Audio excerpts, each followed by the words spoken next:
Dear students, आज हम thermodynamics का तीसरा टॉपिक लेके हाजिर है।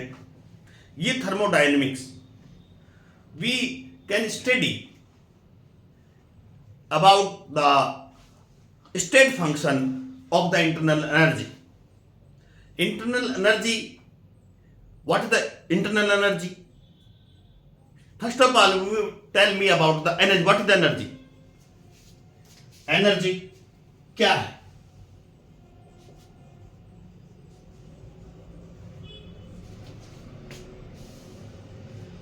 लास्ट वीडियो में you can study about the state function. What the state function? Energy, internal energy is a state function जो किस पर निर्भर करती है? स्टेट पर निर्भर करती है. इनिशियल स्टेट और फाइनल स्टेट पर निर्भर करती है. जैसा कि हमने आपको पिछले वीडियो में पढ़ाया था, अब स्टेट फंक्शन कौन कौन से क्वांटिटी है और पाथ फंक्शन कौन कौन सी क्वांटिटी. उसमें हमने आपको स्पष्ट कहा था internal energy as a state function. तो आज हम आपको बताएंगे what is the internal energy, what is energy, what type of energy present in a chemical reaction. First of all, what is the energy? The term energy in thermodynamics, it is very important term. According to mechanics, it is capacity to do the work. Energy क्या है? It is capacity to do the work. There are various type of energy. Which energy name? Some name are electrical energy, chemical energy, कह सकते mechanical energy, thermodynamics energy. Thermodynamics में और भी शामिल हो जाते हैं internal energy, translation energy, vibration energy. ये different type of energy. Broadly the mechanics, यांत्रिकी में हम एनर्जी को दो मेन फॉर्म में देखते हैं. Two main form. कौन कौन सी फॉर्म होती है एनर्जी को? You have understand about the energy. What is energy, different type of energy और the form of the energy according to mechanics. Potential energy,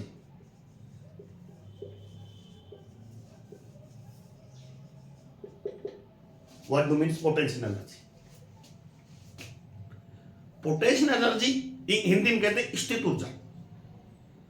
जो ये वस्तु की स्थिति के कारण ऊर्जा उत्पन्न होती है, पोजीशन के कारण. This energy present in the item in presence of force like that electric force, magnetic force, gravitational force.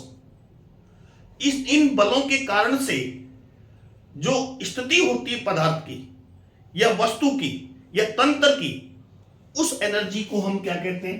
Potential energy. मतलब हिंदी वाले भी समझ ले, स्थित ऊर्जा.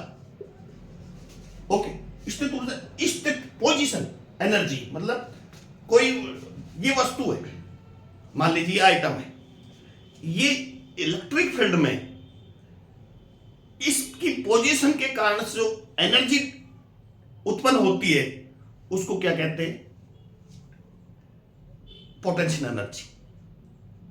या इलेक्ट्रिक फील्ड में या ग्रेविटेशनल फोर्स में जो इसकी पोजीशन के कारण से, भाई आप इसको इलेक्ट्रिक फील्ड लगाएंगे तो इलेक्ट्रिक फील्ड के कारण से इसकी स्थिति कहां होगी, तब इसमें जो एनर्जी होगी इसकी पोटेंशियल एनर्जी कहलाती है. क्लियर? इसको पोटेंशियल एनर्जी. दूसरी एनर्जी, सेकंड एनर्जी है काइनेटिक्स.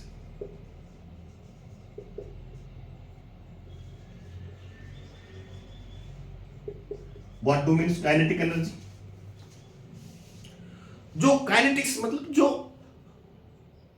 मैकेनिकल मोशन के कारण से उत्पन्न होती है, जो गति के कारण से उत्पन्न होती है, वो गतिज ऊर्जा, इसको हिंदी में कहते हैं, बच्चे हिंदी में समझ ले, हिंदी में ज्यादा समझ में आएगा आपको। गतिज ऊर्जा, गतिज ऊर्जा जो वस्तु के गति के कारण से उत्पन्न होती है, मोशन के कारण से उत्पन्न होती है,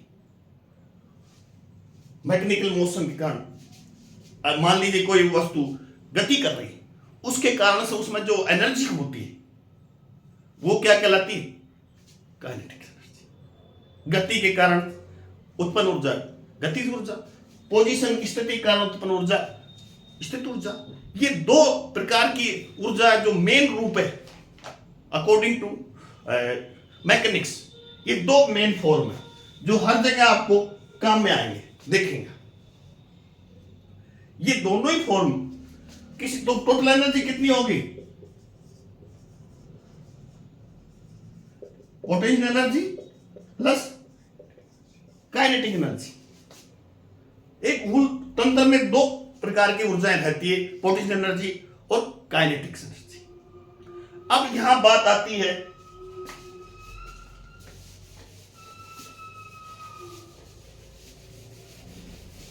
केमिकल थर्मोडायनेमिक्स। किसकी बात आती है?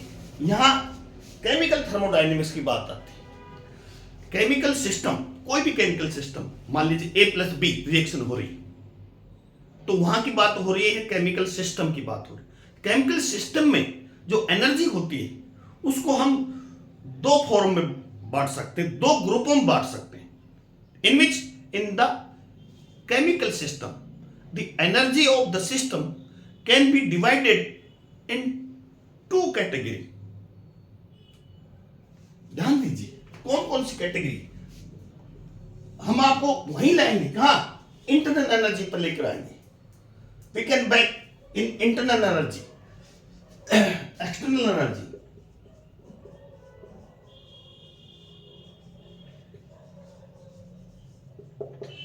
एक्सटर्नल एनर्जी संपूर्ण सिस्टम, जो टोटल जो सिस्टम है उसकी कुल ऊर्जा क्या होती है? काइनेटिक एनर्जी और पोटेंशियल एनर्जी। काइनेटिक एनर्जी किसके कारण से ड्राइव होती है, अराइज होती है? ड्यू टू मोशन के कारण से। और potential energy due to position of the item in field of force, like that electric field, like that gravitational force, like that magnetic force। मैं कोई पदार्थ है, पुनः समझा देता हूं, ये मैग्नेटिक फोर्स में रखा हुआ है, तो इसकी स्थिति क्या होगी उस मैग्नेटिक फोर्स में, जिसके कारण से इसमें कोई एनर्जी उत्पन्न होती है, वो एनर्जी पोटेंशियल एनर्जी। मतलब किसी फोर्स, बल, like that electrical force, like that a gravitational force, like that a magnetic force, उसके कारण से वस्तु की पोजीशन के कारण से जो स्थिति ऊर्जा उत्पन्न होती है वो पोटेंशियल एनर्जी कहलाती है। तो एक्सटर्नल एनर्जी, ये दोनों मिलकर एक्सटर्नल एनर्जी कहलाती है केमिकल सिस्टम में। लेकिन केमिकल सिस्टम में जो केमिकल चेंज होते हैं, जैसे कोई रासायनिक परिवर्तन हुए, A to B बना, उसमें इनका कोई महत्व नहीं होता है। किसमें? केमिकल चेंज में। केमिकल चेंज, जो रासायनिक परिवर्तन होते हैं, रासायनिक अभिक्रियाएं होती, रिएक्शन होती, उनमें एक्सटर्नल एनर्जी का कोई विशेष महत्व नहीं है, ये नेग्लिजिबल है, कैन बी लेफ्ट। इन्हें क्या कर देते हैं? हम छोड़ देते हैं, इन पर दे आर नॉट कंसिडर। यहां हम एक्सटर्नल एनर्जी को कंसिडर नहीं करेंगे, क्योंकि जो केमिकल चेंज होते हैं, रासायनिक परिवर्तन होते हैं, वहां इनका कोई विशेष महत्व नहीं होता है। क्योंकि रासायनिक परिवर्तन एटम या मॉलिक्यूल्स होंगे, तो एटम और मॉलिक्यूल्स में वहां काइनेटिक एनर्जी, पोटेंशियल एनर्जी का इतना इंपॉर्टेंस नहीं है। इसलिए यहां हम यह नेग्लेक्ट कर देते हैं, इस बारे में कोई विचार, know discuss about the external energy. दूसरे प्रकार की एनर्जी है, अब हम आते हैं आपके इंटरनल एनर्जी,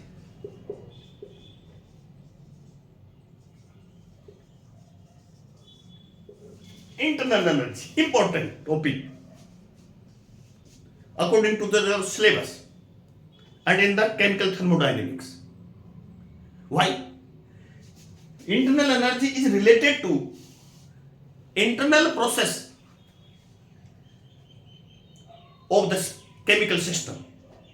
ये किससे रिलेटेड होता है? ये अणु और परमाणु से रिलेटेड होता है, यानी इंटरनल प्रोसेस होते हैं जो केमिकल चेंज के दौरान जो इंटरनल प्रोसेस जारी होते हैं वहां इंटरनल एनर्जी का उपयोग होता है। इंटरनल एनर्जी टर्म काम में लेते हैं। तो ये एनर्जी किससे संबंधित होगी? ये इंटरनल प्रोसेस से संबंधित होगी। जो केमिकल चेंज होते हैं उसमें क्या होते हैं? इंटरनल प्रोसेस होते हैं, आंतरिक परिवर्तन होते हैं, प्रक्रम होते हैं, वहां इंटरनल एनर्जी काम में आती है। मैं आपको एक एक उदाहरण से समझाऊंगा। अब इंटरनल एनर्जी में कौन कौन सी एनर्जी एसोसिएट है, संबंधित है। नंबर एक, ट्रांसलेशनल एनर्जी।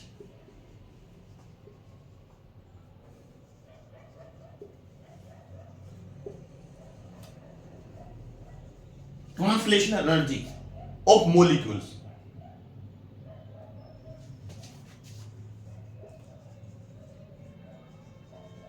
मोलिक्यूल्स ये किस कारण से होती है? ट्रांसलेशनल एनर्जी अणु में, आपके पास एक अणु, मैं हिंदी में बता देता हूं, मोलिक्यूल से, उसमें ट्रांसलेशन एनर्जी होती है। ट्रांसलेशन एनर्जी में अणु यहां से यहां गया, one place to other place, translate हो गया यहां से यहां, तो किसके कारण हुई? अणु के मोशन के कारण। This it is due two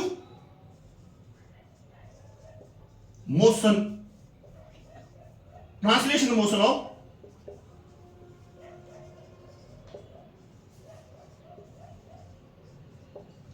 molecule. कौन सी एनर्जी? Translation energy. पुनः सुन लीजिए, ट्रांसलेशन एनर्जी स्थानांतर ऊर्जा, मतलब अणु यहां से ए पार्ट से बी पार्ट में गया, तब उसमें जो गति होगी उसके कारण जो एनर्जी होगी वो क्या होगी? ट्रांसलेशन। दूसरी, rotational energy of molecules. Rotational energy, अणु के रोटेट के कारण से जो एनर्जी होगी वो क्या होगी? Rotational energy. कैसे? ध्यान दीजिए, ये मान लीजिए अणु है, ये ट्राई मॉलिक्यूल्स अणु है, 3 एटम है। ध्यान दीजिए इधर 1 2 3, इधर ध्यान दीजिए, ये कोई अणु ट्राइएटॉमिक, ट्राइएटॉमिक है ना, ये रोटेट करता है बच्चों यूं,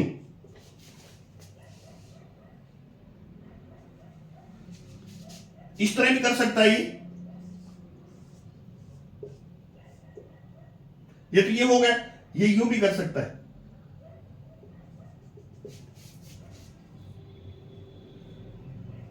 तो इस रोटेशन के कारण से जो एनर्जी होती है उसको क्या कहते हैं? Rotational energy.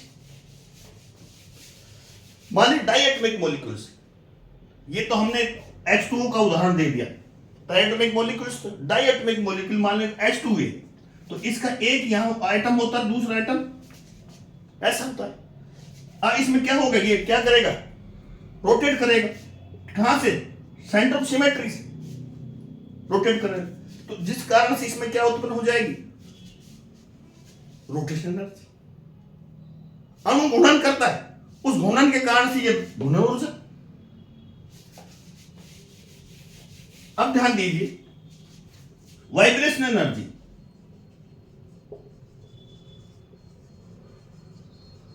और मॉलिक्यूल्स, ये किस कारण से उत्पन्न हुई?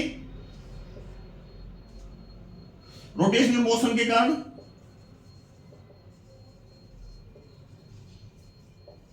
ये किस कारण से उत्पन्न हुई?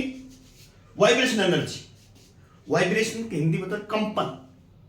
कंपन, ये मान लीजिए डाइएटॉमिक मॉलिक्यूल्स, एक एटम यहां है, एक एटम यहां है, ये क्या करते हैं, ये कंपन करते रहते हैं। क्या करते रहते हैं?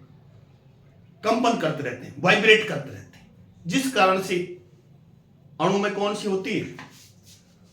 Vibration energy. बहुत अच्छा है तो ये हाई लेवल का, लेकिन जो ये सब इंटरनल एनर्जी, ये भी इंटरनल एनर्जी, ये भी इंटरनल एनर्जी, ये भी कहां से? ये अणु में किसके कारण से उत्पन्न होती है? Due to the motion, translation motion, स्थानांतरण एक स्थान से दूसरे स्थान, रोटेशनल अणु के रोटेट के कारण से। और ये वाइब्रेशन अणु में उपस्थित जो एटम होते हैं, ये एटम ग्रुप होते हैं, वो क्या करते हैं? कंपन करते रहते हैं अपने स्थान पर। क्या करते रहते हैं? जैसे डायटोमिक मॉलिक्यूल है तो ये क्या करेंगे? अपने स्थान पर वाइब्रेट होते रहते हैं, कंपन करते रहते हैं, जिस कारण से अणु में कौन सी एनर्जी है? बताइए, वाइब्रेशन एनर्जी। हो गया ना? अब अगले प्रकार की है इलेक्ट्रॉन मोशन के कारण से इलेक्ट्रॉनिक ऊर्जा। भाई अब अणु में क्या होते हैं? एटम होते हैं। एटम में क्या होते हैं? Electron are present in atom, they are rotate. क्या करते हैं? गति करते हैं, मोशन करते हैं, जिस कारण से उत्पन्न क्या होती है?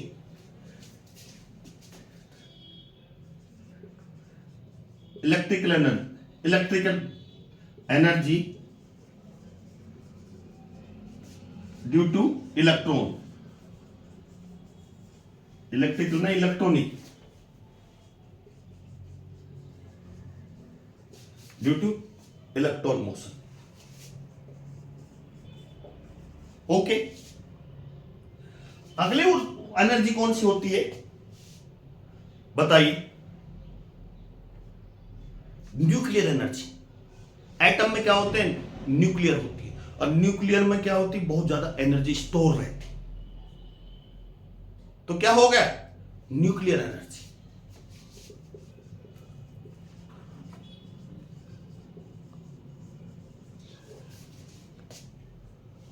न्यूक्लियर एनर्जी समझे ना?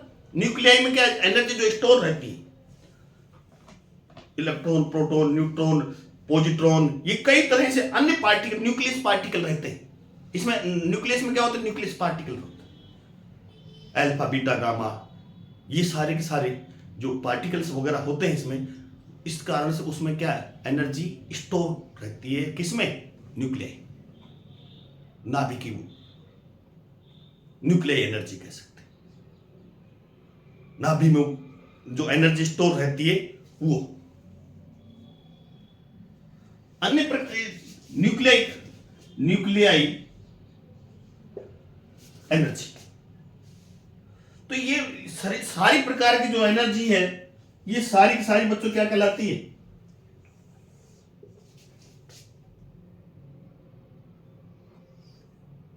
ये एनर्जी क्या है? ये एनर्जी सारी की सारी collectively known as internal energy. ये सारी की सारी किस में रहती है? मॉलिक्यूल्स में रहती है, मॉलिक्यूल्स के अंदर रहती है, इसलिए इसको हम क्या कह दिया? Internal energy. भाई translation energy of the molecules किस कारण से होती है? मॉलिक्यूल्स के ट्रांसलेशन मोशन के कारण से। वाइब्रेशन एनर्जी मॉलिक्यूल्स के वाइब्रेशन मोशन के कारण से। रोटेशन एनर्जी उसके रोटेशन के कारण से। ये कहते हैं इलेक्ट्रॉनिक एनर्जी अणु इलेक्ट्रॉन के मोशन के कारण से।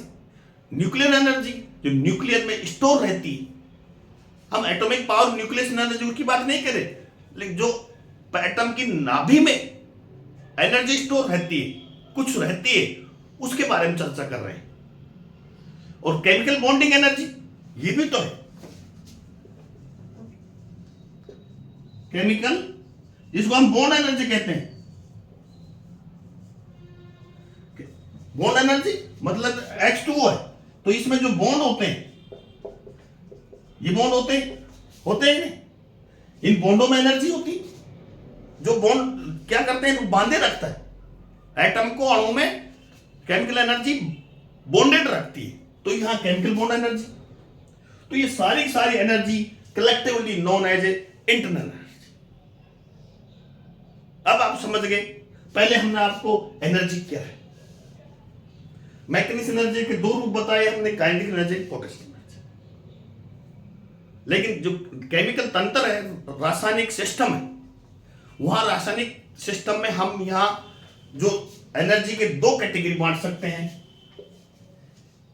इंटरनल एक्सटर्नल एनर्जी और इंटरनल एनर्जी। एक्सटर्नल एनर्जी क्योंकि यहां एनर्जी जो केमिकल एनर्जी ट्रांसफॉर्मेशन होता है, जो रासायनिक ऊर्जा का परिवर्तन होता है, वहां एक्सटर्नल एनर्जी का कोई महत्व नहीं है, इसलिए यहां हम इसको छोड़ सकते हैं। We can left without the study, without the discussion in this topics. हमारा मेन मकसद है, मेन मोटो है, what is the internal energy. Internal energy related to internal process of the system. Internal system मतलब हमने अणु की बात करी, तो अणु में कौन कौन सी ऊर्जाएं, एनर्जी एसोसिएट रहती है, translation energy, rotation energy, vibration energy रहती है, इलेक्ट्रॉनिक एनर्जी, न्यूक्लियाई में न्यूक्लियस एनर्जी। तो आप दिमाग से सोचिए एक अणु में कौन कौन सी ऊर्जा निहित रहती है। तो अणु में परमाणु भी होते हैं, मतलब मॉलिक्यूल्स में एटम भी होते हैं, एटम की एनर्जी मॉलिक्यूल्स की एनर्जी होगी, तो कुल मिलाकर ये एनर्जी इंटरनल एनर्जी कहलाती है, collectively known as internal energy. अब बात आती है इंटरनल एनर्जी।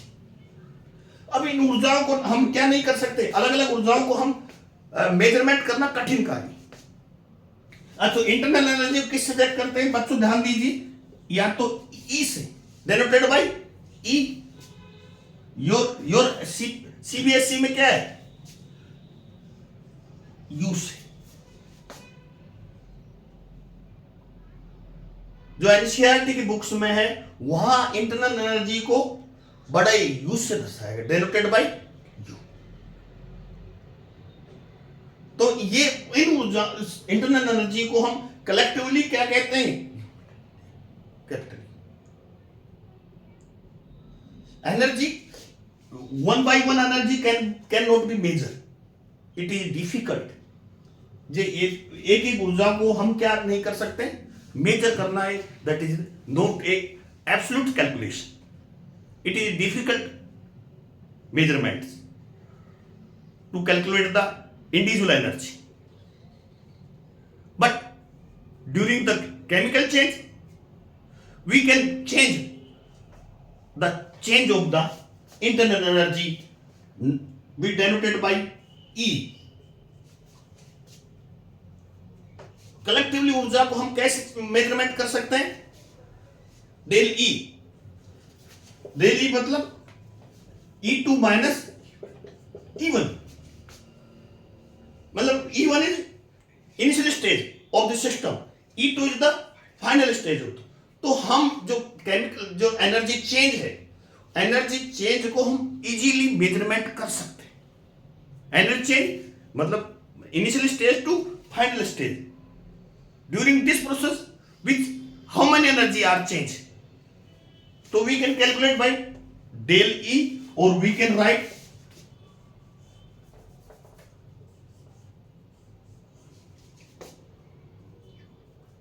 एनर्जी चेंज को मेजरमेंट किया जा सकता है। किसी एनर्जी विशेष का मेजरमेंट करना एक कठिन, डिफिकल्ट है।